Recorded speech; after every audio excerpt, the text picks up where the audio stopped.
न्याय दो या मार दो। दोस्तों सोचिए, जिस देश की राष्ट्रपति खुद एक महिला आदिवासी हो, उस देश की महिला आदिवासियों का यह हाल है कि वो मरने के लिए बेबस है।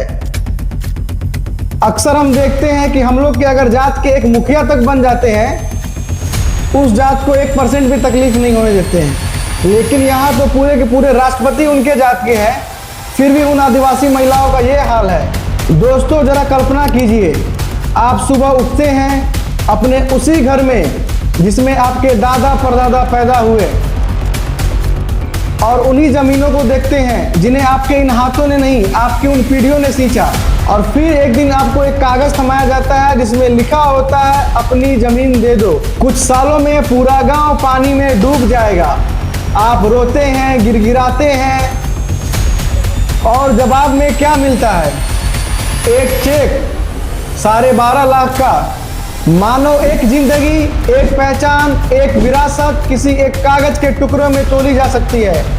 और इसी दर्द से तंग आकर मध्य प्रदेश की कुछ आदिवासी महिलाओं ने जो किया, वो सुनकर आपकी रूह कांप जाएगी। उन्होंने खुद के लिए एक चिता बनाई और उस पर जिंदा लेट गई। जलती हुई नहीं, लेकिन प्रतीक साफ था, हमारे लिए अपनी जमीन छोड़ना मौत से भी बदतर है। और इसका नाम है चिता आंदोलन। और ये आंदोलन खड़ा है उस प्रोजेक्ट के खिलाफ जिसे भारत सरकार देश का गौरव फ्लैगशिप प्रोजेक्ट कहती है, केन बेतवा नदी जोड़ो परियोजना।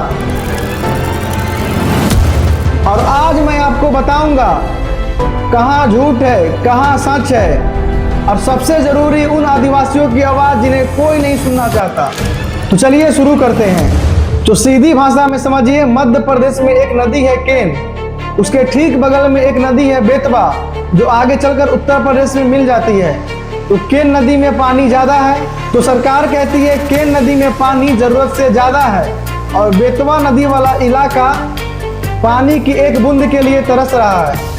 तो क्यों न एक प्लान बनाया जाए और एक ऐसा विशाल डैम बनाओ जिससे केन नदी का अधिक पानी बेतवा नदी में ट्रांसफर कर दिया जाए।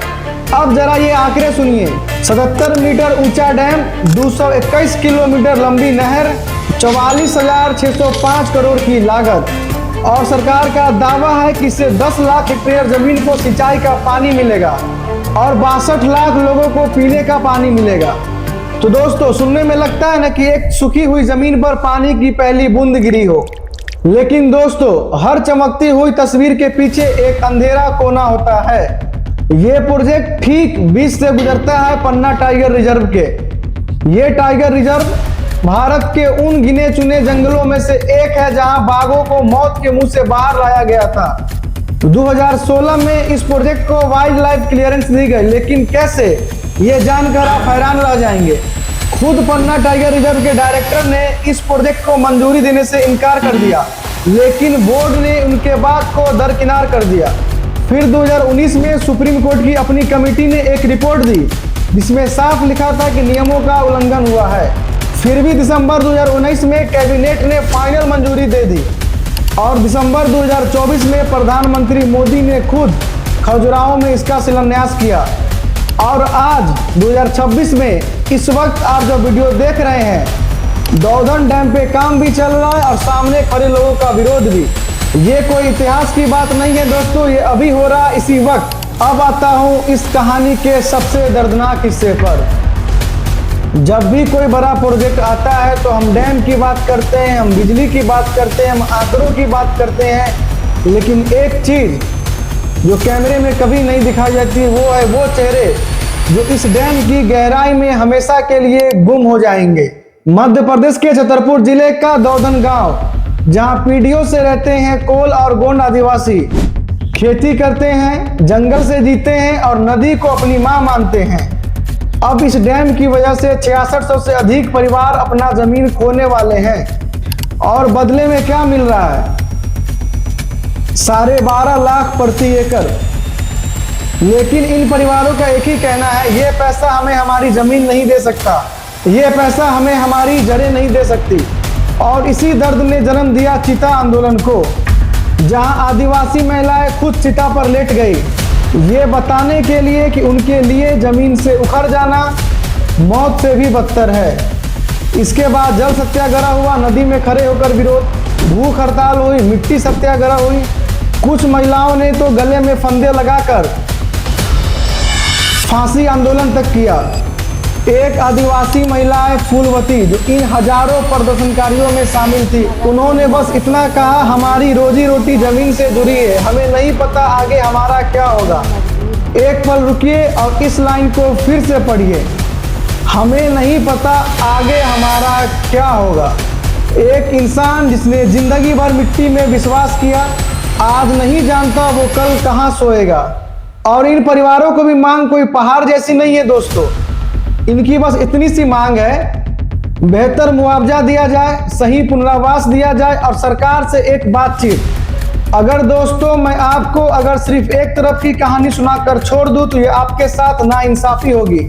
तो चलिए सरकार का पक्ष भी सुनते हैं। सरकार कहती है बुंदेलखंड दशकों से सूखे से जूझ रहा है, लोग पानी की कमी से गांव छोड़कर शहर में मजदूरी करने जाने के लिए मजबूर हो जाते हैं। अगर एक नदी में पानी बच रहा है और दूसरी नदी वाले प्यासे हैं, उन्हें जोड़ने में क्या परेशानी है। सरकार के लिए ये सिर्फ एक डैम नहीं, जल सुरक्षा नीति की पहली ईंट है। अगर सफल हुई तो ऐसी 15 नींव और रखी जाएगी। और पन्ना टाइगर रिजर्व को होने वाले नुकसान पर सरकार का दावा है कि उसके लिए अलग से अतिरिक्त जंगल जोड़ दी जाएगी। तो दोस्तों सवाल ये नहीं है कि कौन झूठा है कौन सच्चा है, असली सवाल है क्या विकास और इंसानों के अधिकार दोनों साथ साथ नहीं चल सकते। और यही है इस पूरी कहानी की असली गहराई। ये सिर्फ केन बेतवा नदी की कहानी नहीं है, भारत में ऐसे 29 से भी ज़्यादा नदी जोड़ो प्रोजेक्ट लाइन में खड़े हैं। मतलब ये जो आज दौधन में हो रहा है वो कल आपके गांव या आपके किसी अन्य रिश्तेदार के गांव में भी हो सकता है। हर बार जब एक बड़ा डैम बनता है, एक बड़ी सड़क बिछती है, एक बड़ी फैक्ट्री बनते हैं, तो कहीं ना कहीं किसी न किसी की जमीन छिनती है। और अक्सर वो लोग होते हैं जिनकी आवाज़ सबसे कमज़ोर होती है, आदिवासी, छोटे किसान और गांव के वो लोग जिनका कोई माइक नहीं होता है।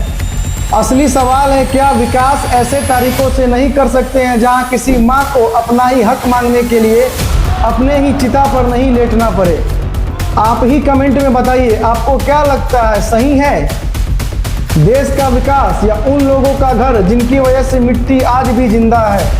अगर ये कहानी आपके दिल को छू गई है तो इस वीडियो को शेयर करें ताकि उस दौधन गांव की आवाज़ जंगल तक ही गूंज कर नहीं रह जाए।